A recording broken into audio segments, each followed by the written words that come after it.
Jeffery Dahmer, the twisted mind of the Cannibal Killer. He invited them over, offered them a drink, and then they were never seen again. What kind of monster could do such a thing? A man who didn't just kill, he did something far worse. This is the terrifying story of Jeffery Dahmer, the Milwaukee cannibal. Born in 1960, Jeffery Dahmer seemed like an ordinary boy. But behind closed doors, he was anything but normal. From a young age, he was obsessed with death, collecting roadkill, dissecting animals, and fantasizing about things that would later become horrifyingly real. By high school, he had developed disturbing habits. He drank excessively, isolated himself, and soon, his dark urges grew uncontrollable. In 1978, at just 18 years old, Dahmer committed his first murder. His victim? A hitchhiker named Stephen Hicks.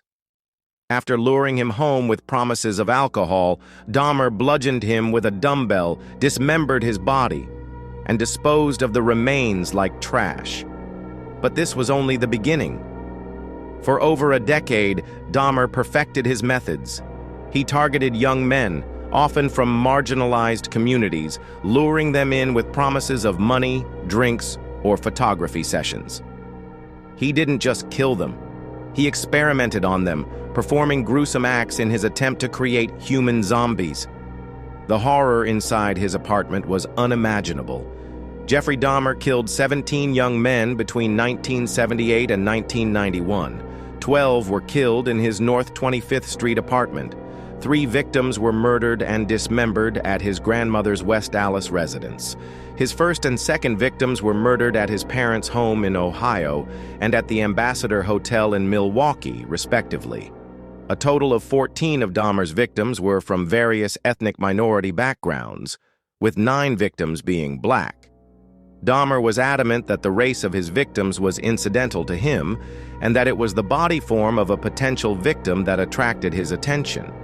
These contentions have been supported via an independent forensic specialist's study of Dahmer's victim selection, the anthropological analysis of which revealed his victims shared a morphological similarity and suggesting Dahmer was psychologically attracted to a certain anthropometric body type. Most of Dahmer's victims were killed by strangulation after being drugged with sedatives. His first victim was killed by a combination of bludgeoning and strangulation, and his second victim was battered to death, with one further victim killed in 1990, Ernest Miller, dying of a combination of shock and blood loss due to his carotid artery being cut. 4 of Dahmer's victims killed in 1991 had holes bored into their skulls through which Dahmer injected hydrochloric acid or later boiling water into their frontal lobes in an attempt to induce a permanent, submissive, unresistant state. This proved fatal, although on each occasion this was not Dahmer's intention. Here is a rundown of Dahmer's victims. 1978, June 18th, Stephen Mark Hicks, 18. Last seen hitchhiking to a rock concert in Chippewa Lake Park in Bath, Ohio. By Dahmer's admission, Hicks caught his attention because he was bare-chested. Dahmer bludgeoned him with a dumbbell and strangled him to death with this instrument before he dismembered the corpse. He then pulverized Hicks' bones with a hammer and scattered them in woodland behind the Dahmer family home. 1987, Stephen Walter Twomey. November 20th, Stephen Walter Twomey, 25. Killed in a rented room at the Ambassador Hotel in Milwaukee. Dahmer claimed to have no memory of murdering Twomey, yet stated he must have battered him to death in a drunken stupor. His body was dismembered in the basement of Dahmer's grandmother's house and the remains discarded in the trash.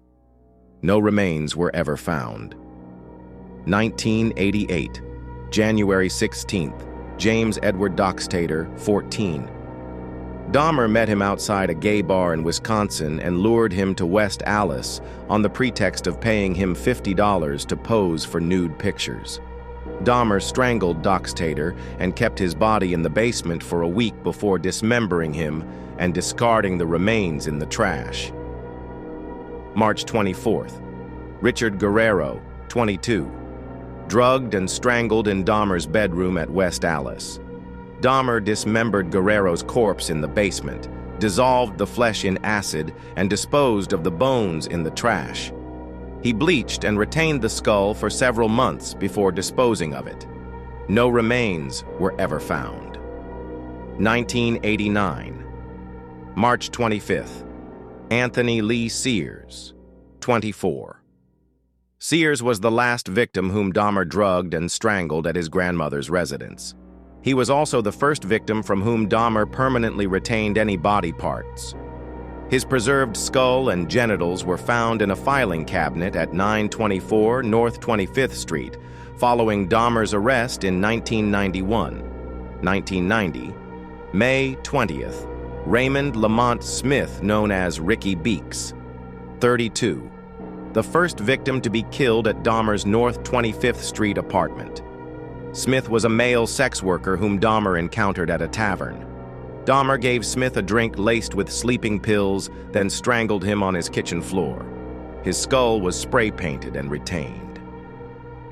June 14th, Edward Warren Smith, 27, a known acquaintance of Dahmer who was last seen in his company at a party.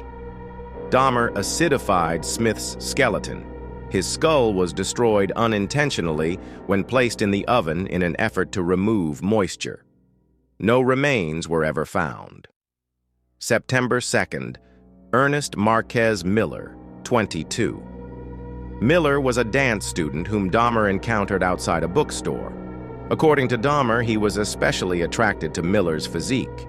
He was killed by having his carotid arteries severed before being dismembered in the bathtub, with Dahmer storing his entire skeleton in the bottom drawer of a filing cabinet and his heart, liver, biceps, and portions of his thighs in the freezer for later consumption. September 24th, David Courtney Thomas, 22. Encountered Dahmer near the Grand Avenue Mall. He was lured to Dahmer's apartment on the promise of money for posing nude. Once a laced drink had rendered Thomas unconscious, Dahmer decided he wasn't my type. Nonetheless, Dahmer strangled Thomas, taking Polaroid photos of the dismemberment process. No remains were ever found. 1991, February 18th, Curtis Durrell Straughter, 17, approached by Dahmer as he waited at a bus stop near Marquette University. Dahmer lured Straughter to his apartment, where he drugged, handcuffed, and strangled him before dismembering his body in the bathtub. He retained Straughter's skull, hands, and genitals. April 7th, Errol Lindsay, 19. The first victim upon whom Dahmer practiced what he later described to investigators as his drilling technique, a procedure in which he drilled holes into the victim's skull, through which he injected hydrochloric acid into the brain. According to Dahmer, Lindsay awoke after this practice, after which he was again rendered unconscious with a drink laced with sedatives, then strangled to death. Dahmer flayed Lindsay's body and retained the skin for several weeks. His skull was found following Dahmer's arrest. May 24th, Tony Anthony Hughes, 31. Hughes was lured by Dahmer to his apartment upon the promise of posing nude for photographs. As Hughes was deaf, he and Dahmer communicated using handwritten notes. The injection of hydrochloric acid into Hughes's skull proved fatal. His body was left on Dahmer's bedroom floor for 3 days before being dismembered, with Dahmer photographing the dismemberment process. His skull was retained and identified from dental records. May 27th. Konarak Synthosamphone, 14. The younger brother of the boy Dahmer had molested in 1988. Dahmer drugged Synthosamphone and injected hydrochloric acid into his brain before leaving him unattended as he left the apartment to purchase beer. When he returned, he discovered Synthosamphone naked and disoriented in the street, with 3 distressed young women attempting to assist him. When police arrived, Dahmer persuaded them he and Synthosamphone were lovers, and that Synthosamphone was simply intoxicated. When police left Synthosamphone with Dahmer in his apartment, Dahmer again injected hydrochloric acid into Synthosamphone's brain, and this proved fatal. He kept Synthosamphone's head in the freezer and dismembered his body. June 30th, Matt Cleveland Turner, 20. On June 30th, Dahmer attended the Chicago Pride Parade. At a bus stop, he encountered a 20-year-old named Matt Turner and persuaded him to accompany him to Milwaukee to pose for a photo shoot. Turner was drugged, strangled, and then dismembered in the bathtub. His head and internal organs were put in the freezer, and his torso subsequently placed in the 57-gallon drum Dahmer purchased on July 12th. July 5th, Jeremiah Benjamin Weinberger, 23. Dahmer met him at a gay bar in Chicago and persuaded him to accompany him to Milwaukee for the weekend. Dahmer drilled through Weinberger's skull and injected boiling water into the cavity. He later recalled Weinberger's death to be exceptional, as he was the only victim who died with his eyes open. He kept Weinberger's decapitated body in the bathtub for a week before dismembered. His torso was placed in the 57-gallon drum. July 15th, Oliver Joseph Lacey, 24. A bodybuilding enthusiast whom Dahmer enticed to his apartment with the promise of money for posing for photographs. Lacey was drugged and strangled with a leather strap before being decapitated, with his head and heart being placed in the refrigerator. His skeleton was retained to adorn one side of the private shrine of skulls and skeletons Dahmer was in the process of creating when arrested 1 week later. July 19th, Joseph Arthur Braidhoft, 25. Dahmer's last victim. Braidhoft was a father of 3 children from Minnesota who was looking for work in Milwaukee at the time of his murder. Dahmer left Braidhoft's body on his bed for 2 days before, on July 21st, decapitating it. Dahmer placed Braidhoft's head in the refrigerator and his torso in the 57-gallon drum. In 1991, one man managed to escape, Tracy Edwards. Running through the streets with handcuffs still on his wrists, he led police to Dahmer's apartment. What they found inside was beyond disturbing: body parts, photographs, and a fridge full of human remains. Jeffrey Dahmer was finally caught, but the question remains, how did he get away with it for so long? When he was arrested, he turned his head towards the officers and muttered the words, "For what I did, I should be dead." Experts believe Dahmer was a rare case, a blend of psychopathy and extreme loneliness. He wasn't a typical serial killer who enjoyed the hunt.